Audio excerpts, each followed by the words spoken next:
SJC-11567, Commonwealth v. Kenneth Johnson.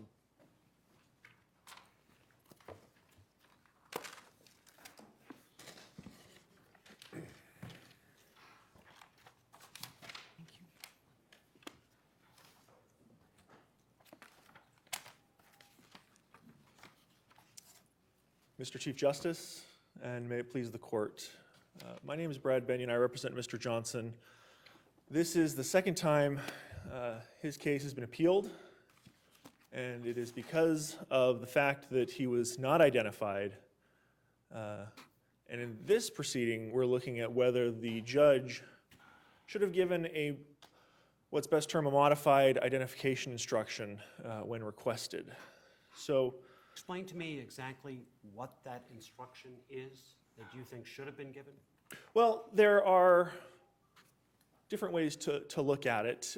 Defense counsel put in language that he thought was pertinent. I've included an instruction in my brief that I thought was inclusive.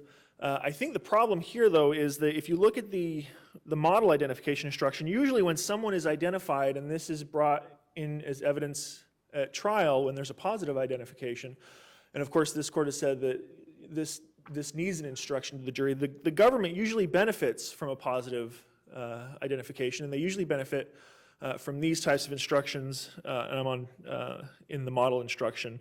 It says, quote, "You may take into account any identification that was made by picking the defendant out of a group of similar individuals is generally more reliable than one which is from the presentation of the defendant alone as a witness.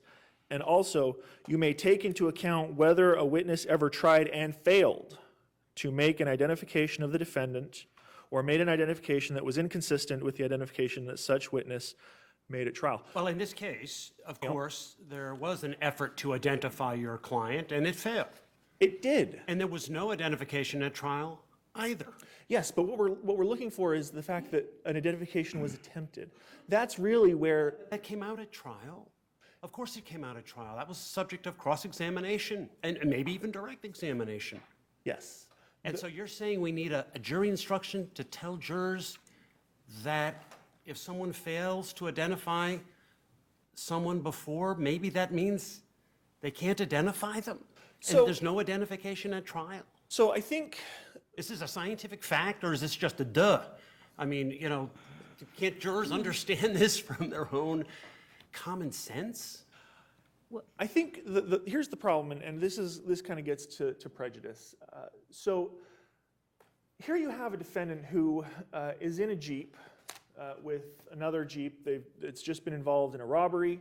The defendant has a weapon, and when all of this comes out together, and originally the defendant was tried with the co-defendant, what we don't want is a jury to say something along the lines of, you know, well, this person was found in a Jeep with a weapon that had just been involved in a crime. And with some other proceeds. You know, he must have done something.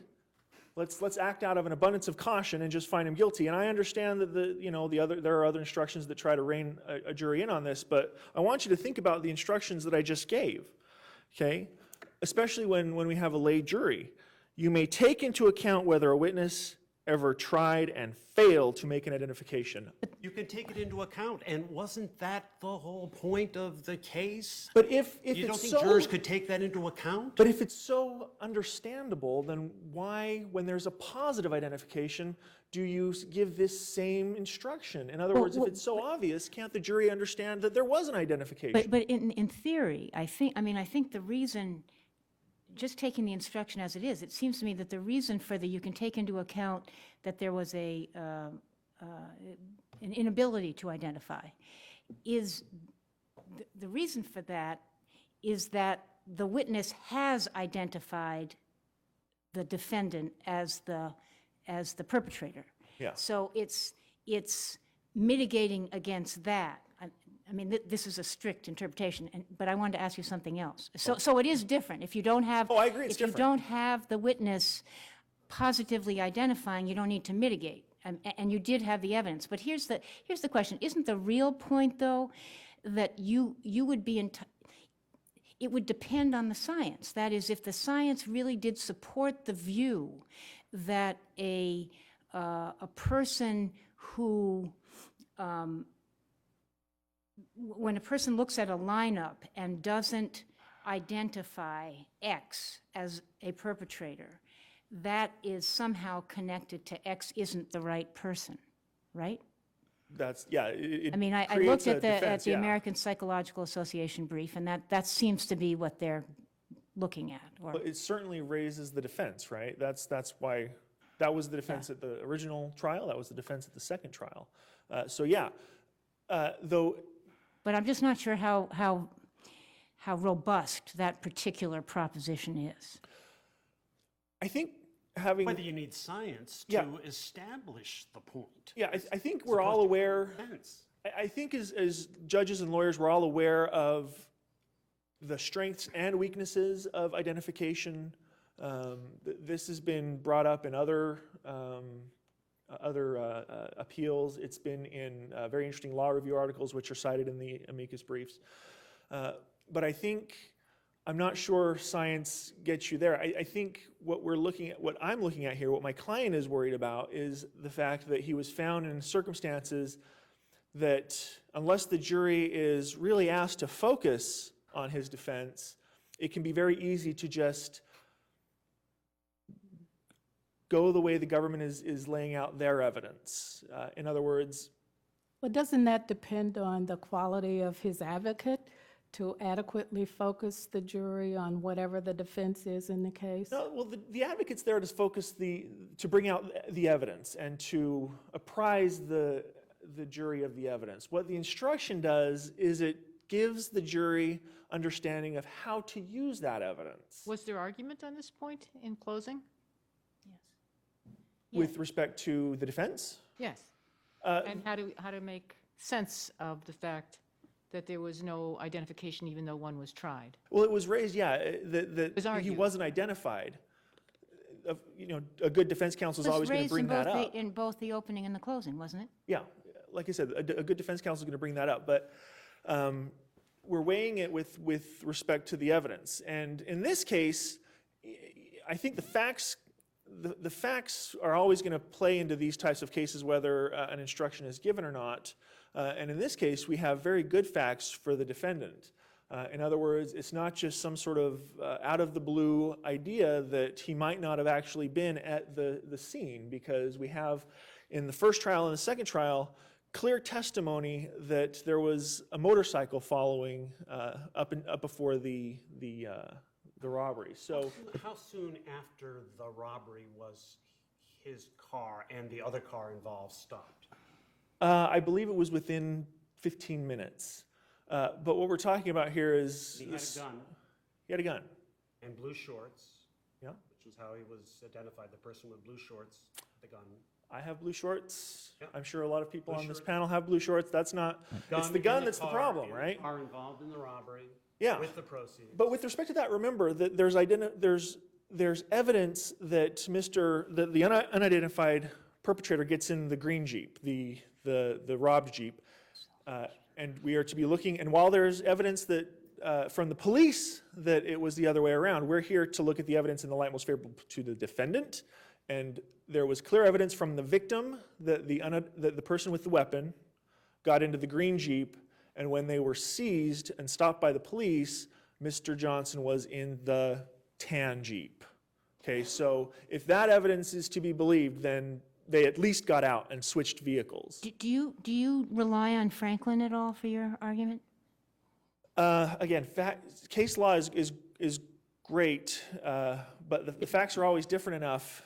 But I guess what I'm thinking about is that there's language in Franklin about if there isn't a positive identification, but the witness identifies attributes of the perpetrator or clothing or something like that. And in this case, you had the woman, or maybe both, but anyway, the woman certainly identifying the blue shorts and the gun, and it was an African-American man, et cetera, et cetera. Being African-American is generic. No, Blue I shorts are understand that. generic. I'm arguing in your side of this. In that Attributes. Franklin says maybe there should be an instruction. Oh, no, I agree that, yeah, but an instruction, I'm not sure if that was talking about an identification instruction specifically with respect to the points that we're raising here. But I guess, no, I agree that but I mean, Franklin speaks of it being cautionary where there's a near ID. You know, somebody looks like the defendant, or you're describing characteristics which match the defendant, and it's meant essentially to provide some caution to the jury with regard to that. But here, you're not seeking it to be a cautionary instruction. You're seeking it to be one which gives emphasis to the defense's argument, and that's sort of a different theory of a instruction than Franklin speaks of. with your permission. Sure. So Franklin, yes, such an instruction is always inherently desirable in cases like this where they're just bringing out very generic portions like blue shorts or the fact that he was African American. However, what's in this record is very clear that, and the defendant was worried that that he wasn't getting the benefit of not being identified. In other words, the instruction should have been allowed, with the language that's been outlined, to focus the jury on that defense and how they use that evidence. And again, for fear out of being overcautious because of how he was seized by the police. All right, thank you. Thank you.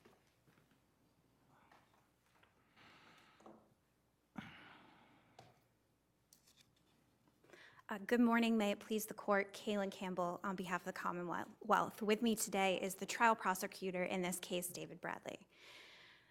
Mr. Johnson's case is different than the other cases you're going to hear today because there was no positive identification. The Commonwealth proved his identity through circumstantial evidence. And I think that's essential to the resolution of this case. Because when you look at all the cases that have dealt with eyewitness identification, they talk about jury instructions and the reason for those jury instructions. And I think Walker is a good example and has a good explanation. And in Walker, it says that these jury instructions, in part, are there to instruct the jury as how they should assess the reliability of the identification, because the identification can be used as positive evidence to convict the defendant. That can Can I just follow up on it, because I heard one of my colleagues, or somebody suggest that it's common knowledge that if you don't make an ID, then maybe it's not the person. But actually, what do you think? Is the science in a place now, and of course we're in a place of rapidly changing science, that there is a real connection between a failure to identify as correlated to the fact that that's not the person? That's not what I used to say, well, maybe they look different, I don't know. I would disagree. I would Don't think the science has evolved at all to that point? No, I think the science has evolved, but I think that... Then I have another question. Sure, but to answer the first two, looking at the science, it's clear that the converse is true, that an individual can pick, a witness can pick an individual out of a lineup and say, that's the person, and it doesn't necessarily mean that that's the person who committed the crime. I would definitely say that the science shows that there are certain factors that play into that. I would say the same is true with a failure to identify, that there are certain factors that could play into a failure to identify that don't necessarily mean that this isn't the individual who committed the crime. And I think this is a good example. This case is a good example of that. I agree with that, Okay. and you can certainly bring to bear all the factors that don't, and this may not be the case where you say, oh, there's so many factors. Yes. But if those factors are important, and if the obverse is also true, wouldn't it be appropriate at this point to say, it's also true that, notwithstanding that they could be wrong about it not being the person, they could really be wrong, and it could be not that person, just to equal the playing field? Sure. In an instruction? Sure, so long as the instruction is impartial and fair to both sides. So in this instance, an appropriate instruction, if it were to be given at all, would say you can take into account the witness's failure to identify this defendant from the lineup. But in taking that to consideration, you may also consider factors that may have affected the witness's ability to make an identification, such as the defendant's change in appearance and science about weapons focus, that an individual, when a gun is pointed at them, look at the gun as opposed to the individual. So absent that language, I would say that the instruction as requested here wasn't appropriate because it simply was pointing the jury in a very partial way towards the defendant's side of the case. Right, but you seem to be suggesting that if the instruction, that it's not that you're objecting to the idea of an instruction when there's not been an identification, it's that it needs to be balanced. It needs to be balanced, yes. Yes. I don't think that Mr. Benyon would disagree with that. Sure, but when looking at this specific instruction, it was not balanced. So in asking whether the judge abused his discretion, the answer is no, because it simply was an impetus on the defendant's case. And it changed the burden insofar as it made it seem like the Commonwealth had a burden to have these witnesses make an identification from a lineup. So the instruction that you just said might be balanced. Correct. Let's say that was proposed in this case, and the judge said, I don't think we need to instruct the jury on something so basic. Sure. Would that be an error? I don't believe so, because like Your Honor said, I think a jury can understand, hey, he didn't pick this guy out of the lineup. And that may mean that he's not the right guy. That may mean he's not the right guy. And to answer a question posed to my brother, this certainly was the defendant's defense the entire way through, and his opening and his closing. His closing was very strong. But given that, I mean, arguably, one might say that the defendant should be, if identity is the or some version of identity is the defense, and you could have a balanced instruction, one might suggest that maybe the defendant is entitled to such a balanced instruction because it's otherwise the jury doesn't, the focus on identity by the judge isn't there. I would disagree with that because the judge did instruct the jury that the Commonwealth did have to prove the defendant's identity through beyond a reasonable doubt. The language was you have to prove the defendant committed the crime. I didn't see the word identity used, at least in the part that was quoted in the briefs. I didn't actually look at the instruction. Sure, that the defendant was the one who committed the crime, yes. But he also instructed the jury that they had to consider whether the witnesses truly had an opportunity to observe the person who committed the crime. So there certainly was a focus on, you have to ask yourselves, did these people actually see who committed this crime against them? There was also, he specifically at one point in the jury instruction instructed the jury, he wanted them to ask about whether the witness's story, whether it rang true, whether there were inconsistencies. He specifically instructed them as to that. So certainly where the entire case was about identity, where they were told that they had to, the jury was told that they had to be convinced beyond a reasonable doubt that the defendant was the one who committed this crime, I would say that the defendant surely wasn't prejudiced by this error. It's not as if there was no jury instruction as to this at all in any way. Does the record reflect why there was no show-up upon the arrest? The record, if you look at the grand jury minutes, one of the victims, Ms. Jusino, was 8.5 months pregnant. She was very upset by this. The detectives said that they didn't want to put her through an identification procedure because they were afraid that they were going to cause her to go into labor.